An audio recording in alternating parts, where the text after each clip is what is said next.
Starting a career mode with Barcelona and FC26 means stepping into the shoes of Hansi Flick, and this is a manager who's already done an incredible job since taking over. Last season, the German manager guided the club back to the top by winning the Liga title and leading them to the semi-finals of the Champions League, restoring belief and momentum in the team. Now, after a summer of smart transfer business, both in terms of recruitment and departures, Barca are once again gearing up for another big push. The challenge this season is clear: retaining the league title and going a step or two further in Europe, with the ultimate dream being a return to Champions League glory. With a mix of experienced leaders and some of the brightest talents in world football, Barca are perfectly positioned to keep building on Flick's philosophy and style of play. This is how you can start a Barcelona career mode in FC26.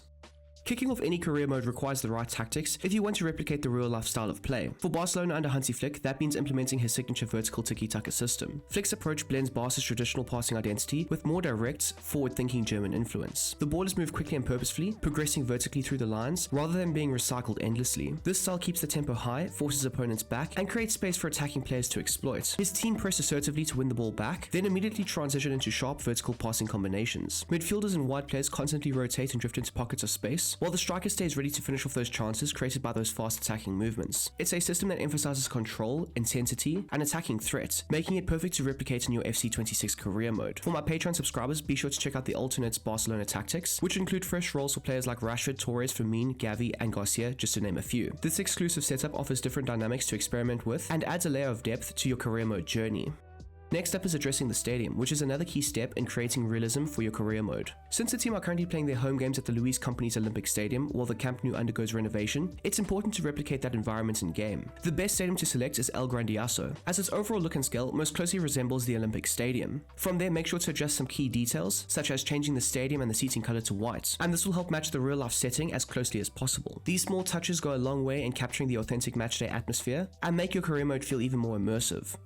Now it's time to run through the first team squad, which currently consists of 33 players, including a handful out on loan. Within this group, there are one or two names who could realistically find themselves leaving the club in the near future, while others are expected to arrive on permanent deals after successful loan spells. Managing the balance of exits and signings will be key to shaping the squad realistically and making sure it reflects the direction that Hansi Flick is taking the team. So out of a squad of 33, there are currently 5 players out on loan, with Marcus Rashford being the only loaned-in player from this past summer window. Now, we'll start off with the goalkeepers and run through the entire team. Firstly, there's Szczesny, ter Stegen, Peña, who is out on loan, Garcia. I'm not going to try and pronounce this youngster's name, but he is also out on loan alongside Astralaga. Now, we all know that Garcia will most likely be the starting goalkeeper for the foreseeable future. I mean, he does have age on his side. I can see him being the goalkeeper for Barcelona for at least the next 10 years, unless something drastic happens. As for the likes of ter Stegen, it has been well documented that his relationship with the Barcelona board and Deco, and maybe even Hansi Flick to some extent, has somewhat fallen to the wayside. So they were trying to force him out and they were trying to get him to drop his salary, but that didn't happen. He ended up getting injured. Barca was somehow able to not include the salary in their current wage structure for the first half of the season, and that meant that they could then go and register certain players. But I do see ter Stegen possibly leaving Barcelona, whether it's in January or maybe even in the following summer window. So you should probably add him to the transfer list, because you do have 2 very good, adequate goalkeeping options in, well, Szczesny as well as Joan Garcia. And then if you're looking for a third choice goalkeeper, you can bring back Peña or this youngster, or maybe even Astralaga to be that third choice bench option.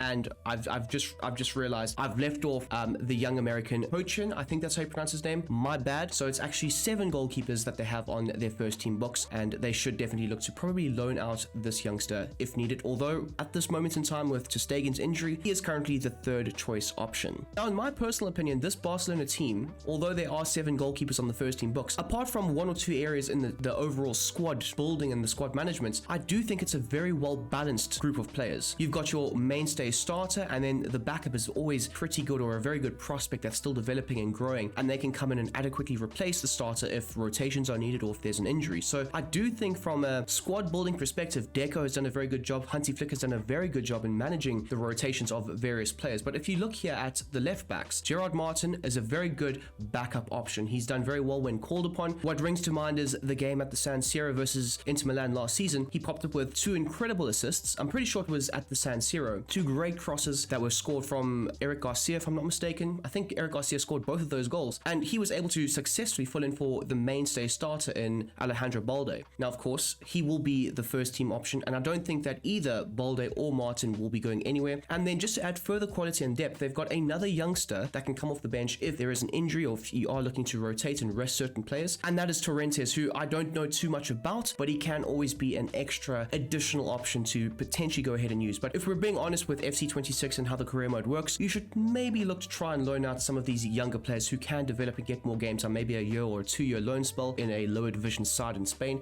That could definitely serve a great purpose for the development of, again, some of the youngsters that we will be talking about with this Barcelona team. Now, in the last version of the how to start a Barcelona career mode, I did mention, and I did get a fair amount of stick for it, that one of Christensen or potentially Eric Garcia could be sold in the previous or just gone summer window. Now, that didn't happen. I was proven wrong. Fair enough, you guys were proven right. But I also didn't expect Inigo Martinez to be sold or have his contract cancelled so he can go to Saudi Arabia. I thought he was an integral part of Hansi Flick's system, and I do think that the Barca board also felt that way, but they were able to get him off the books, which meant that they could then register certain players, and that helped both Inigo Martinez get a fat paycheck in Saudi Arabia, as well as it allowed Barca to go ahead and, sign some players. So Christensen and Garcia have proven to be very good options, especially this season, but both of their contracts are set to expire at the end of the season. Now, I'm not too sure about Christensen.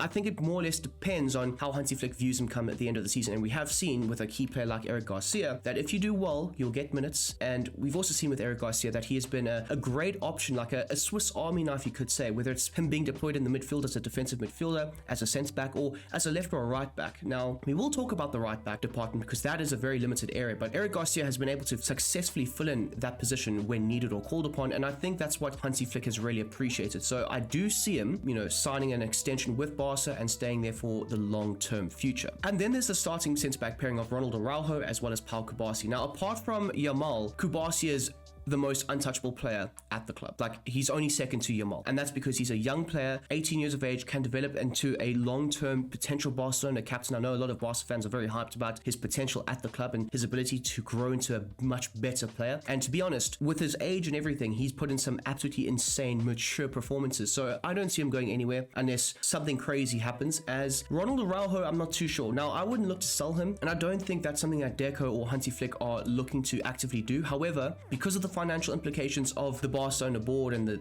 the overall team, a lot of these players do have a certain price. Now, if a club were willing to come in and slap down 60 or 70, maybe even 80 million for the Uruguayan centre-back, I do think it would be quite difficult for Barca to say no. But for the time being, I don't really see him going anywhere. So don't cook me in the comment section, please. I'm just speaking my mind here and going off what I know. Now we get to a very limited area for the first team, and that is Jules Koundé at right back, and of course Hector Fort is out on loan, so it's only one actual right back position, and then you can also include Eric Garcia, who's also a backup centre back. So like I mentioned earlier, he's the Swiss Army knife, but Jules Koundé does need a backup because he has had not a huge amount of injuries, but he does need to be rested, he does need to be rotated, and with the amount of games that Barca will be participating in, you do need a good enough backup to come in and successfully rotate and potentially even rest Jules Koundé from game to game and have him ready and prepared and fresh for the bigger games. So I would think Barca are looking to target a right back to try and come in and back up the French international. As for the CDM duo of Marc Burnell as well as Marc Casado, I don't think that either of these players will be going anywhere. They add great depth, they have time to develop and grow because you have players like Frenkie de Jong as well as Pedri starting ahead of them, but they do have a purpose in this squad long term. Burnell has got a massive potential, I think, under Hansi Flick with the correct development, which I do think he will get. He could be an absolute world beater at some points throughout the course of his career. Maybe he could be the long-term replacement for Frenkie de Jong. That would solve a lot of financial issues, but also it would allow him to not have to be thrust into the starting 11 immediately and told you have to produce off the bat. This allows him to come off the bench, rotate accordingly, and you could see a great player develop in the future. As for Casado, there were rumors that he was potentially linked with a move away from the club. Like I mentioned with Araujo, a lot of these players will have a price tag, and if a team were to come in with a good amount of money, I don't think Barca would stay in the way of Casado. However, he has reiterated that he does want to stay at the club, and I'm pretty sure that the Barca board as well as Flick are very happy to try and keep him on for as long as possible. He is a young player, he can still develop and grow into something potentially even better and bigger, and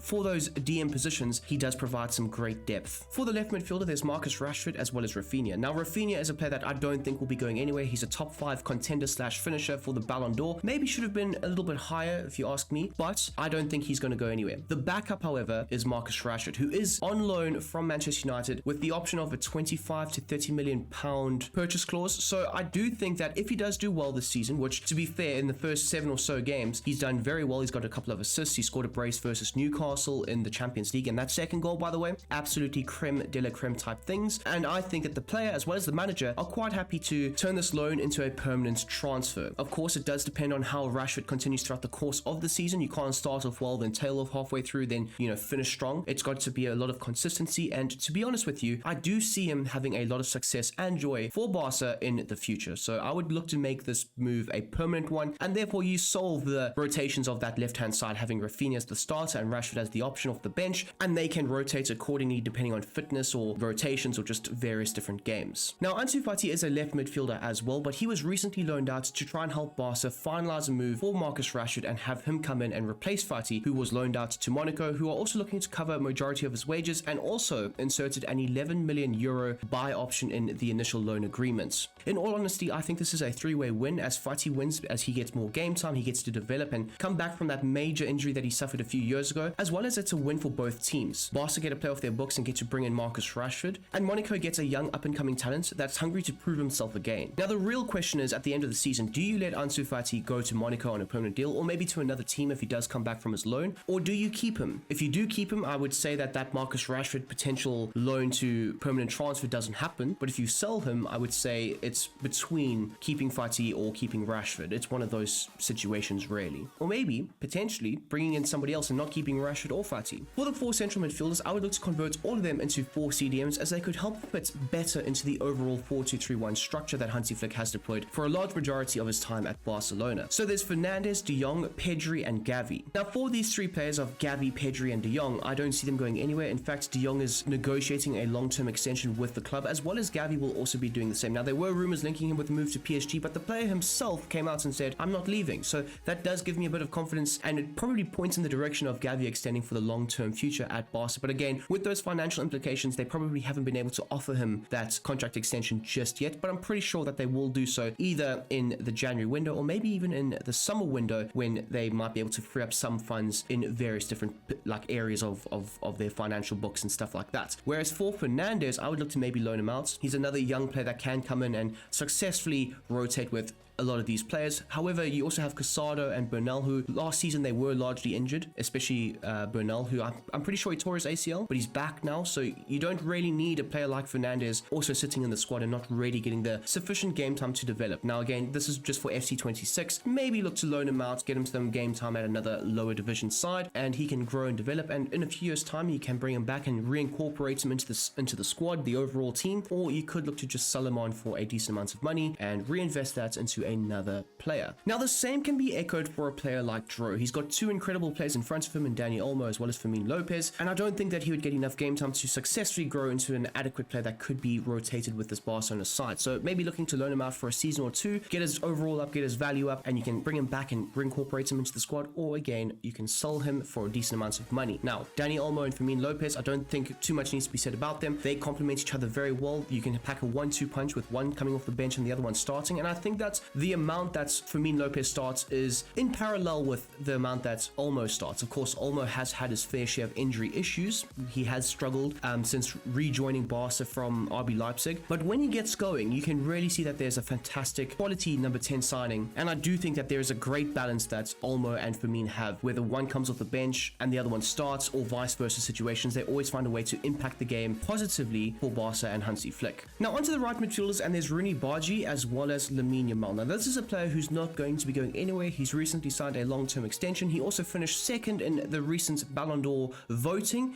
He's got a massive long-term future at Barca, and they will try their very best to keep him at the club for as long as possible. I don't think the finances matter to them. As long as they keep this player on the books, that's all that's really matters at the end of the day. He has a massive potential. He will be at some point the best player in the world. A lot of people think he's already the best player in the world. The fact that at 18 years old he's finished second in the Ballon d'Or rankings and ratings is outrageous, but that just shows you the pure quality that he does possess. And I mean, he almost single-handedly carried Barca through to the final of the Champions League, of course, unfortunately losing to Inter. But this signing of Rooney Bargi from Copenhagen is a brilliant bit of business, if you ask me. They signed him for around 2 or 3 million. I'm not exactly sure on the figures, but it was a very low amount of money. Now, this is a player who, going back 2 years ago, I watched him play for Copenhagen versus Man United in the Champions League. Back when Man United could get into the Champions League, he was very good. Like, he was very, very good. But unfortunately, he picked up a massive injury. I'm not exactly sure what that injury is, but it was a long-term injury, and that's absolutely tanked his value, because before that injury, he was being quoted of going for 30, 40, 50 million, whereas Barca signed him for below 5 million, which is outrageous, but also really, really good business for the Catalan club. So I don't think you can go wrong there. Develop him, grow him. He's the adequate backup option, a left-footed player that can play off the right for Lamine Yamal to be rested and rotated with, and we have seen Hansi Flick has done so effectively. Lamine Yamal has had a few injuries already this season, and it has allowed a player like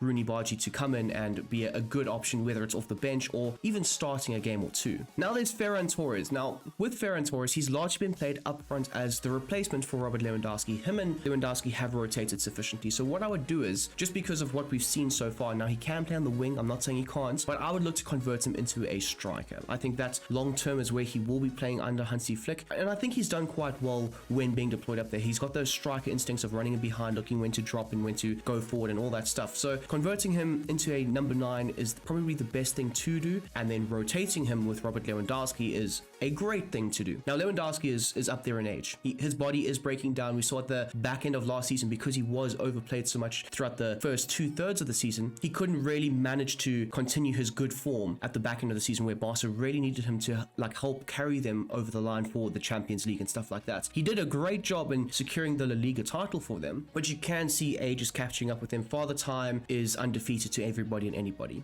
Like, you can be Ronaldo, Messi, LeBron James, whoever. It catches up to everybody. Now, Lewandowski his deal is set to expire in the next 11 months, and there are rumors circulating that he might be replaced. They're not looking to extend him, and it does make sense given his age, the salary that he is on. He's not going to be looking for a major salary reduction, so it might be best for Lewandowski and Barca to both part ways. I think it would be a very amicable thing that would happen. The club would thank him, he would be great, but then looking for the replacement for him is another situation that they would then have to endure in the summer window. Now, there are a few players that have been linked with the club, but we will talk about that later on. La Masia has always been at the heart of Barcelona's success, and in recent years its importance has only grown. The academy has produced outstanding players like Gavi, Kubasi and Lamine Yamal, who are now vital members of the first team, and proof that Barca's philosophy of trusting youth is still alive and well. To keep the tradition going in your career mode, the scouting network should first be set up in Spain, focusing on uncovering elite Spanish talents who can develop into future first teamers. The second major focus should be South America, specifically targeting nations like Brazil and Argentina. These countries always produce technical gifted attack-minded players who fit seamlessly into Barcelona's possession-based style. Bringing in the next wave of South American stars can add flair and unpredictability to the squad, while staying true to Barca's long-term history of recruiting from that region. As for the final scout, that's left to your preference, but Barcelona have recently been keeping an eye on Africa's growing talent pool. The continent has become a hub for athletic, technical, strong players, and adding this network could open up the door to discover the next hidden gem. Scouting for transfers will always be a huge role for your Barcelona career mode, especially with the club's ongoing financial challenges. Free transfers should be a major focus for your recruitment strategy, as they will allow you to add quality to your squad without straining the budget, something that's very much in line with Barca's current reality. When it comes to priority positions, there are 3 key areas the scout should be targeting. The first is right back, where the ideal signing would be a young prospect who can come in and develop as the understudy to Koundé. Building for the future in this role is crucial, as it provides long-term balance while easing the reliance on senior players. The next is the left midfield role, which largely depends on the club's decision regarding Marcus Rashford. If his loan deal is made permanent, the focus shifts to depth, finding a young wide player who can act as a reliable backup to Rafinha and Rashford. Finally, there's the striker position, which carries the biggest weight. As mentioned, with the uncertainty surrounding Robert Lewandowski's future, Barcelona will need to prepare for life beyond their current number 9, which means targeting a first-team ready or even world-class striker who can step in immediately and lead the line. Finding the right player will be vital to maintaining Barca's attacking threat for seasons to come. Lastly, we look at the potential signings that Deco, the Barcelona board, and Hansi Flick will be targeting over the next couple of transfer windows. These moves will be focused on adding depth and quality to the squad, while also providing realistic replacements for players who may be moved on. This strategy will balance immediate first-team needs with long-term planning, ensuring the team not only stay competitive now, but also build a squad capable of sustaining success for years to come. Now, as mentioned during the squad section, the right-back area is a very limited area of the team. You've got Jules Koundé, you've got Eric Garcia, who's not really a right back, although when deployed there he has done incredibly well, but looking to bring in another option might be best for the squad's overall depth and rotation and quality. Now Mingueza is a former Barcelona player, sold to Celta Vigo a couple of years ago, but when they sold him they also added in an 11 million buyback option. Now that is absolutely outrageous considering how well he has done during his time at Celta Vigo, and that could be a really wise option to try and trigger and bring him back to the club. And therefore you have a Barcelona Youth Academy prospect back in the team, and you also have a great right back that can play as a right midfielder or even as a centre back, because I'm pretty sure when he was at Barca he was deployed as a centre back. So you immediately strengthen a position plus a secondary position or maybe even a third position going forward. Now if you're not looking at Mingueza, you can also look at Arnau Martinez from Girona, has done incredibly well during his time at the club, can play in a multitude of positions if needed, centre back, right midfielder as well as right back being his main position, and he could also be a very good backup option for Jules Koundé and eventually be the starter for Barca in the long-term future. But he is very expensive, which might not be the most realistic thing to do, but he is an option for Barca if needed. Now let me just say this, not every player on this list, there's 5 of them, are actually linked with a move to the club. These are just options that I think would maybe fit the overall tactical system that Hansi Flick's looking to deploy, add better depth and qualities to certain positions, whereas a few of these players, 1 or 2, have actually been rumored to potentially move to Barca. So don't jump down my throat and say you're lying, this and the other. It's just what I'm reading, as well as my personal opinion. That's what it is. Arnau Martinez as well as Mingueza could be very good right back options to consider. I mean, from a realistic standpoint, 11 million for Mingueza is absolutely outrageous. Now I also mentioned during the scouting area of this video that Barca signing free transfers is going to be a key aspect of the career mode. Exhibit A, Dayot Upamecano, his deal with Bayern Munich is set to expire in 11 months, so in the January window, if he still hasn't signed a new deal with the German giant, you can maybe look to try and poach him away from them and bring him to Barca. Now of course he is also in real life linked with a free transfer to potentially PSG, although they are very stacked at this moment in time when it comes to centre backs, whereas Barca are also very stacked, but maybe selling a player like Araujo for a good amount of money and replacing him with a free transfer of Upamecano might not be the worst suggestion or idea in the world. But this is just an idea of players that you should be targeting that could add more depth, more quality to your squad, and of course financially wise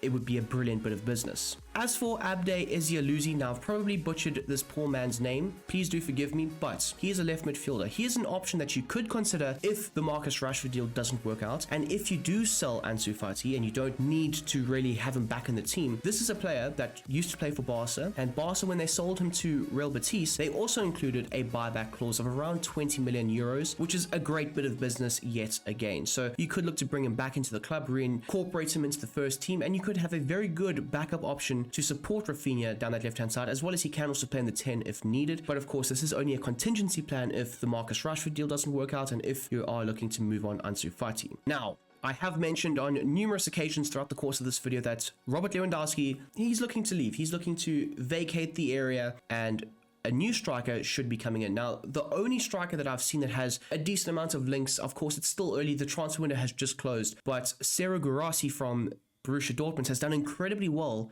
in Germany. He banged goals for the likes of Stuttgart, and he's doing the same for Borussia Dortmund. Now, Lewandowski was a player that, was playing for Bayern Munich and was scoring goals week in, week out, and he did incredibly well in adapting to Spain and how La Liga is played. Guirassy could do the same. He's only 29 years of age. He could be brought in. I think there would be a fee of around 40, 50, maybe 60 million. I think in FC that would be a little bit higher, but he could be a really good option to bring in, and he's experienced enough to be able to know what to do, how to do things, and I do think that he could quite easily fit into how Hansi Flick wants to have this Barcelona side playing. I mean, when he was playing for Stuttgart, he was almost playing as a false nine that would drop into midfield, link-up player, and then also be that target sort of player in the box. He could do the same thing. He could effectively replace Robert Lewandowski in that number 9 role.